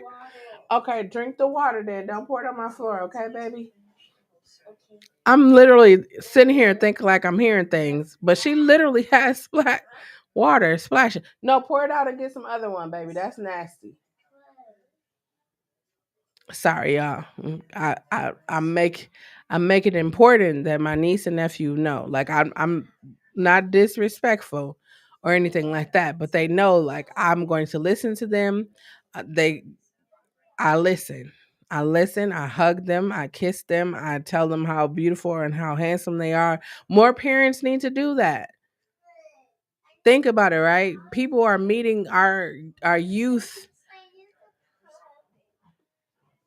Our youth are um our youth are meeting people on social media. They meet them on these different Xbox, PlayStations. They meeting people and leaving with these people. And a lot of times it's because they don't feel love at home. They don't feel supported. They don't feel like the people show them love and buy them stuff. And the next thing you know, they're gone. That's why I will always say I don't have any kids, and I'm gonna say that because most people like, you don't have kids, you don't know. I don't have kids, but I raised more than enough of them, and like I said before, many of them have grown kids, like grown kids, grown kids. Yes, baby. Okay, you get some mother water. It's okay. You don't have to cry. Cece gonna get you some. Okay. Okay. Great. Um. Yeah, but I want my nieces and nephews to know that they got, just like I got the nurturing conversations here. I'm gonna tell you, my 16-year-old niece literally calls me every day just to see how I'm doing, talk to me, tell me about her day, basketball, softball, volleyball, JR, OCT, whatever it is. Tell me about everything. I want to know, and not because I want to be, but I want to know. I told her yesterday, I was like, I feel like I do a great job with y'all as an AT. I feel like I listen to y'all and I spend as much time as I can. And my brothers always be like, "Well, I can't. I gotta work." And I just be like, "You know what? These are the most formative years of their life, and they remember that." Like, how many of y'all remember people showing up to your kindergarten play or kindergarten? Oh, we singing. I'm a little teapot. Like, how many of y'all remember that? I remember all of that. I mean, of course, I was the oldest and the only grandchild for like forever. So I had everybody to come into my stuff. Everybody was coming. And so I was like, my little brother said the other day, he was like, nobody showed up for me. And I was like, well, I'm showing up for your kids. I was actually I was way on the other side of the world. So that's not an excuse, but I was way on the other side of the world. But I made sure that he was fitted and I made sure he had the money to go on that stuff. But anyways, with his kids, I said, I'm not going. So my nephew, I went to a lot of his different field trips. I try to go to whatever I can, field trips, um, school plays. I try to go to everything. So Lauren, she's the one that's sitting behind me. She's 3. She'll start K4 in August. That's so crazy. She's a pandemic baby. Literally, she was born in 2020. Um, and so they was like, okay, these are field trips. I said, I'm not going to the farm. In my stomach, I don't know.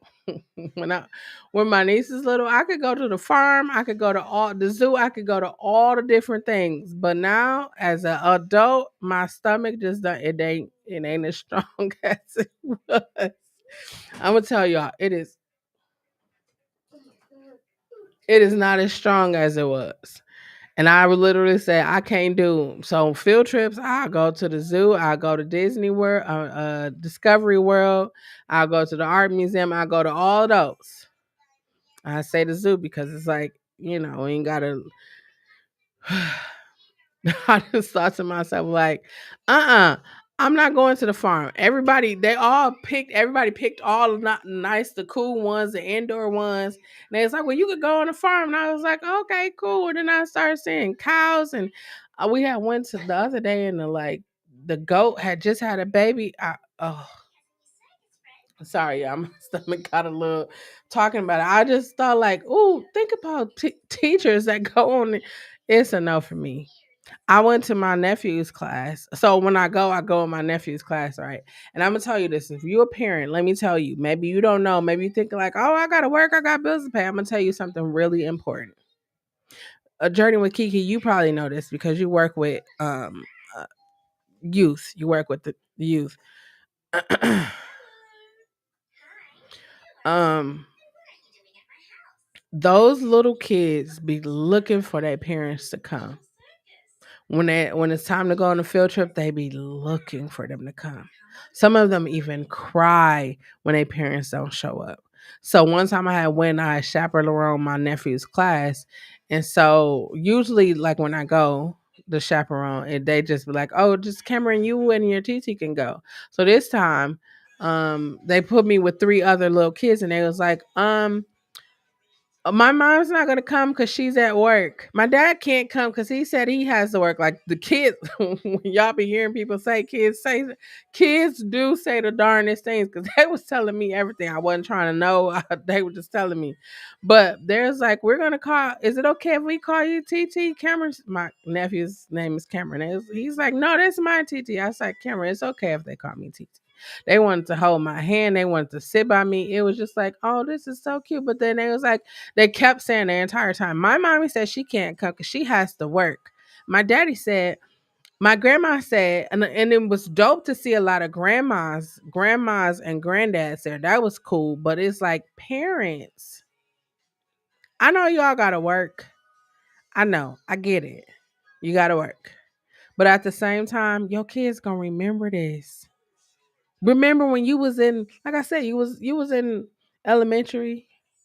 Remember you was in K-5. Who came to your graduations? Who was there supporting you? We don't think about stuff like that. Like I'm real life tell y'all, like I know that my mother and father, I knew that they were human, but it wasn't until I actually went and sat down and talked to them about their lives that I understood how human that they were. Like I had this thing when it comes to like rejection and abandonment because I felt like my parents was just like, "Oh yeah, okay, cool. We brought her here. Okay, cool."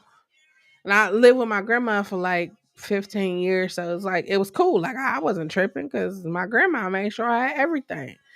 I was good. But not too long after they had me, they had my little brother. We're the same age right now, so we both 43. Y'all do the math. Figure that out.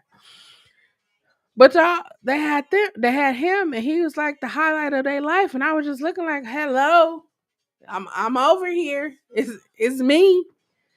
And I didn't realize that did a lot to me until I got older. I used to think about our birthdays, right? Because he's born June 1st, I'm born June 26th. We were the same age, so we like had our birthdays together for a long time. Mind you, I was the oldest. His name would go on the cake before mine, and my name started with an A. I didn't realize when I was younger, like I was like, okay, cool, because I'm gonna go to my granny house and my granny gonna give me everything I want anyways. And then as I got older, I started to realize that I felt abandoned by my parents. It wasn't until I was like 30 something that I had my own birthday. I mean, I spent a lot of my 20s in Vegas because I was there, like, I'm gonna celebrate myself if ain't nobody else gonna celebrate me. But like, I was like 31, 32 when I had like a real life birthday, like a cake and all of that stuff by myself. I never knew how much that affected me. I started going to therapy too. And therapy was like, I was like, hold on, wait a minute. No. And when you actually unlock, because y'all know y'all throw shit in the back of your mind, right? We throw it back there and we just be like, oh, it don't bother me. But I started to unpack the stuff that was in the deep dark back there. Wait a minute, my parents abandoned and rejected me. And then I went to therapy and they was like, you gotta address it. And I was like, okay, cool. And then talking to my father, I realized that I had a sister. A whole sister. She was no like she lived to be two, and she passed away due to carbon monoxide poisoning. And my father expressed to me about grief and how no one taught him as an African American man about grief. So he didn't know. He just did what he knew to do. And so for me, like most people would see that as an excuse. I didn't see that as an excuse. It helped me understand because it humanized him. He didn't know. And then when he came into my life before he passed away, I wasn't having that conversation with me opened me up to understand that he is just like me. He did the best that he could do with what he had, and he circled back around when I was older. You know, like people be like, ah, that person wasn't there when I was, but for me, it was just like he came in my life at a time when I needed him the most. And when I tell y'all, those was the most amazing 6 years ever. And you know, like when you're a child, and I'm gonna end it after this because I know I'm this is a lot. But when you are a child, and I don't care what age you are, you still are your parents' kids, right? When you think about it, right? You look at your parents and you be like, oh, they're gonna be here forever. Like you don't never think about we don't think about that. Like we don't even think about our family members, our siblings, our son. We don't think about it. We don't think about death, period. Right. But it's something about when you lose a parent, it's something about it that changes you. I know, like when they say, like parents, when a parent lose a child, it changes. But when you lose a parent, it changes you. My father passed away, I didn't realize how much I had been affected until One day I just could not stop crying. I couldn't even get out the bed. I was just crying. I was telling my therapist, like, hey, and she's like, you just need to grieve. And I was like, but I did grieve. She's like, no, you cried. You need to grieve. And then I thought about everything. Like, this man was, when I tell y'all, he came in my life at a time when I needed him. He apologized for not being there before, told me like what happened before, what happened up till, and now he was just like, I know I can't make up. And I was like, it's cool with me because I just want to know you. I want to know you. I want to know everything there is to know about you. He's a great cook. When I tell y'all, he lived on the south side of where I lived. He would be either on the bus to my house from my house, or he was on the phone with me like every day, all the time. And then to actually lose him, it was just like, how I felt cheated. I felt cheated.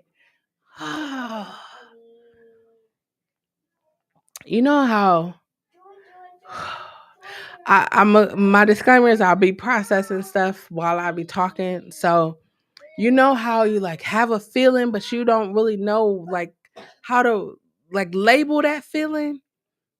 That's what I was feeling that time. That was a thing that was a part of my grief. Like I felt like, how is it that you weren't there my whole life, and then when you do come and we start building a bond, you just leave?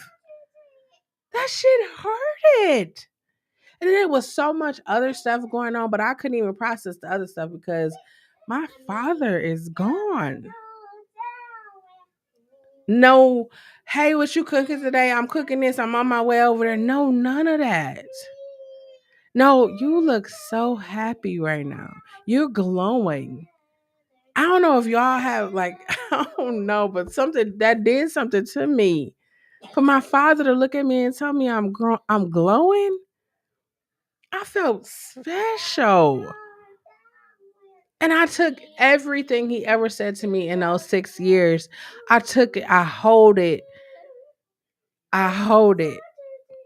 And shortly after my father passed away Thanksgiving 2021. Uh my mother had several strokes in 2022 January, end of January, going into February 2022. Oh, you not about to take, but you already took one. You can't take the other one because I ain't ready. Like that matters. But I ain't ready. And I realized that I wasn't ready. Cause I was just like, who house I'm gonna go to and be able to, you see how I was who house I'm gonna be able to go to, and I ain't got no tissue at my house. Who house I'm gonna go to? Now people gonna be coming to my house. I didn't even think about, I was thinking about all the other stuff, but I was like, you ain't gonna take both of them.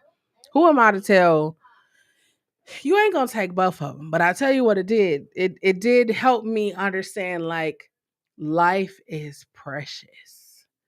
I knew life was precious before, but now I totally understand how precious it is. Hold on, baby. Hold on. Here. We're gonna let you do your own one. Okay, wait. She's gonna let you do your own one. Cause that's Jamella's. Okay, sorry y'all. My niece worked hard to learn this song, and she recorded it. I didn't want her to record over it because she would have been sad. Anyways, I spent so much time with my mother and understanding her and understanding how she got to be, or where like she was at when she was my age. Like understanding all of that, like it humanized her for me. And I know you're probably like, she was always human, but she like our life, my mom is superwoman to me. I've literally watched as my mom took in people like to our house. Like to this day, is people that has been to our house. They come to our house with like a plastic bag, or they just come to our house and they will leave with duffel bags because my mom made sure they had underwear, socks, they had clothes, they had birds, they had the haircut. Like she would do all My mother would give her everlasting. I'm gonna tell y'all a story, right? It's a true story. I'm gonna tell y'all. This is when I first realized how gangster my mother is, and I'm gonna say gangster because y'all gonna see what I'm talking about. One day, my mother had spent her last dollars. She was so excited. She had spent her last dollars at McDonald's. And at the time, our car was broke, so we was on the bus.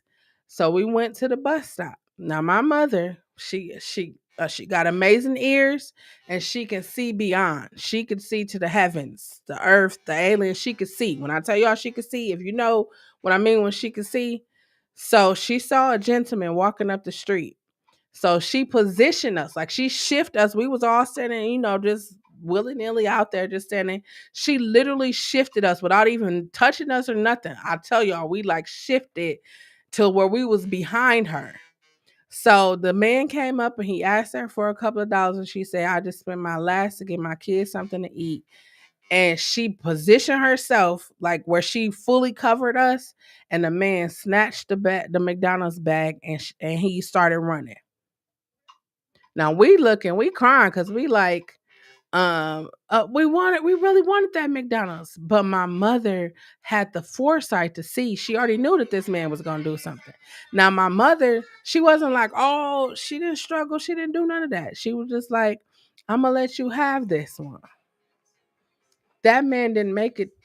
He didn't make it to the other end of the block, and I ain't gonna tell y'all, but just know that my mother is about that life. And she's about that life with Jesus. She's about that. I seen that lady do some amazing things. That's why I would say she is superwoman to me. Superwoman. I experienced a lot of things in life. And at first when I was younger, when I was not in a place of understanding, I blamed her for a lot of things. But as I began to heal and grow and let go and understand and learn, my mother set me up for greatness. She named me I Shall. I Shall. How many people do you know named I Shall? I'll wait. She named me I Shall. My name is I Shall. Like that's my government name, I Shall. My mother knew. My mother sent me to chapter 220 schools. Like I was one of the 20 people to integrate a college in 1999. Like my mother set me up for greatness. A lot of the things that I'm able to do right now is because my mother set me up. She saw that I was different. I wanted to go to the neighborhood school with everybody else in the community. She said, "No, you got to go here." I know what it's like to uh be able to say, "Hey, I was in a choir that traveled Europe. Or I went to see Wicked. I don't know how many times. I was seeing Broadway. I was doing all kinds of things. My mama exposed me to a whole nother life to let me know that there is better out there." And then when she did that, and I started to think like, I have such an entrepreneurial drive. I don't want to work for nobody else. When I tell y'all, I be telling people all the time, like I have workbooks, affirmation cards, but y'all about to see them because I'm gonna materialize them. Y'all gonna see them on my different platforms. You're gonna see them. You're gonna be able to get them on TikTok, YouTube, wherever you find me at. You're gonna be able to get them there. Baby, turn it down.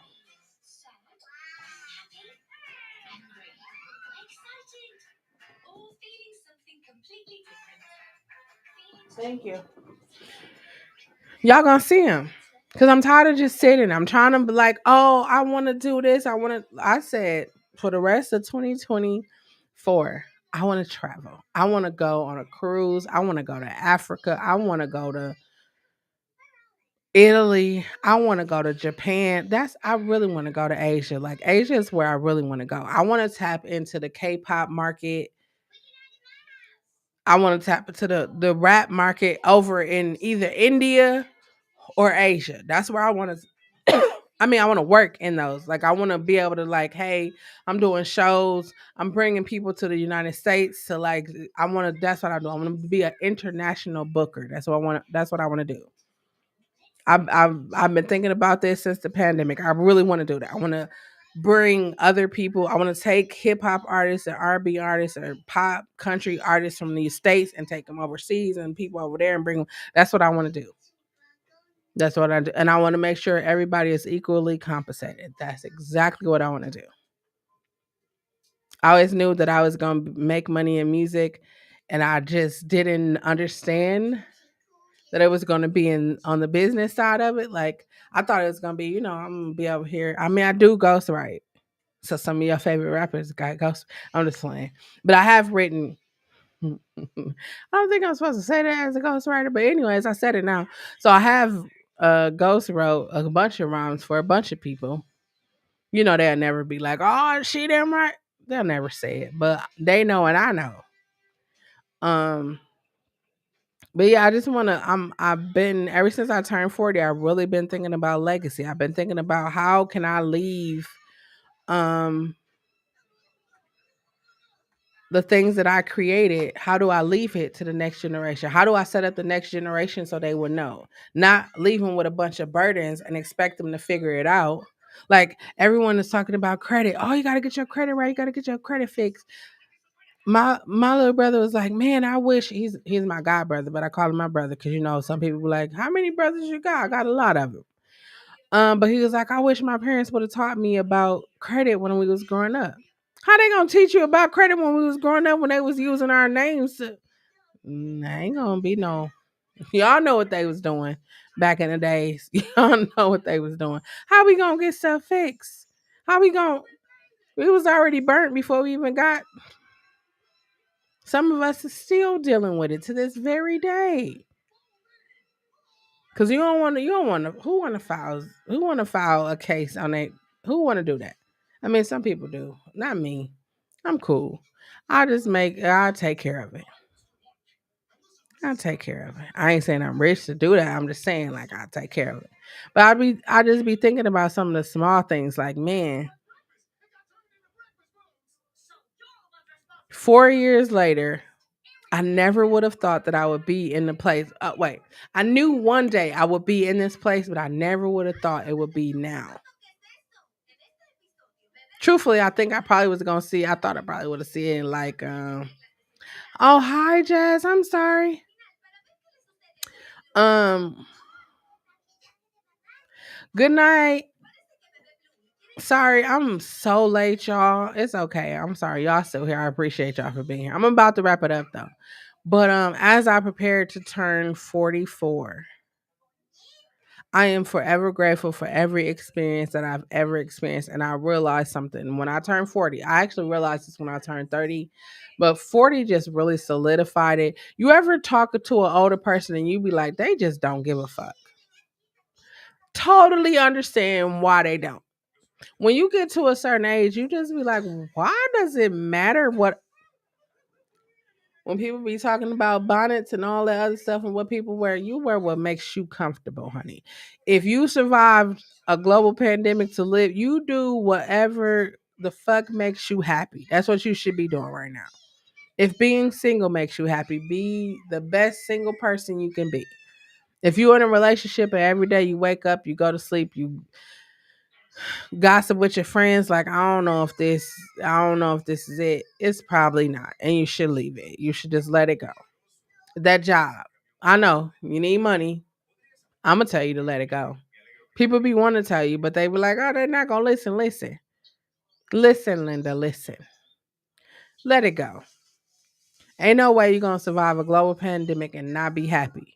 If that is you, you are wasting your time. You are wasting your time because you could actually be doing something far better with that time. You could be doing something far better with that time.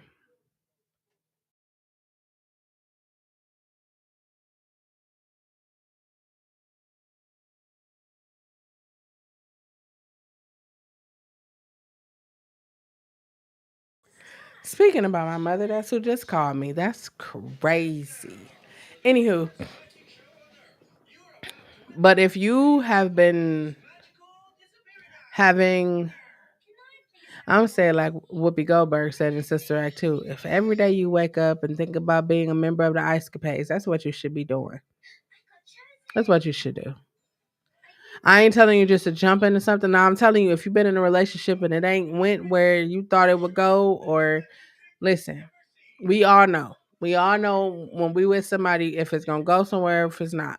Don't live in the la la land of I could change people because we can't. They gotta want to change.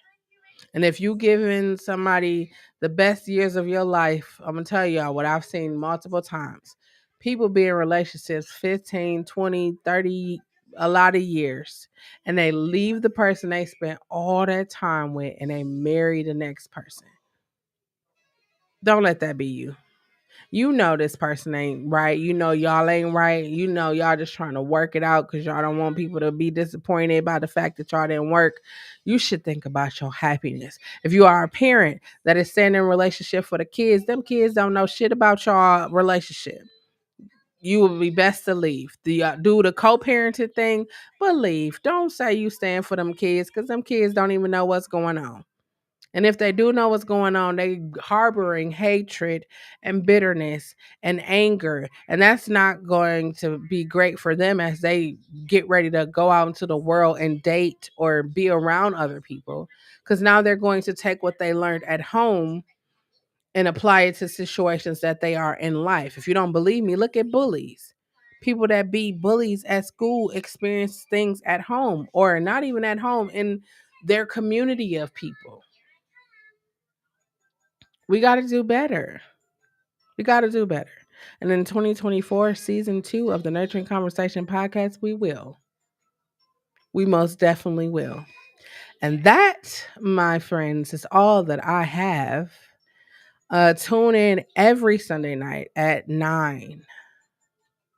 Every Sunday night at 9. I'll be right here having a nurturing conversation. I hope that you would join me. I hope that this is great. I hope that you have hit the follow button or subscribed. Um, Thank you everybody that came. I hope that you come back again next Sunday because I'm gonna have a whole nother topic and we gonna literally talk about it. That's all I got until next time. Remember that it is important for you to use your words because that is the only way that anyone will ever know what you are feeling or what you are thinking. I will never let a live video, vlog, show, or anything that I present to you go out without me telling you to love.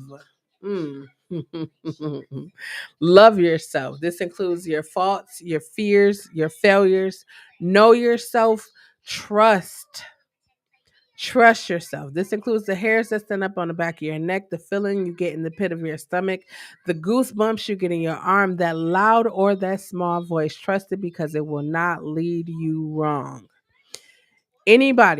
Anyone that cannot love, respect, or appreciate you for being authentically you does not deserve to be in your space. You are surviving a global pandemic, have been for the last 4 years. It is time for you to learn, set, and understand boundaries and stand 10 toes down on them and live.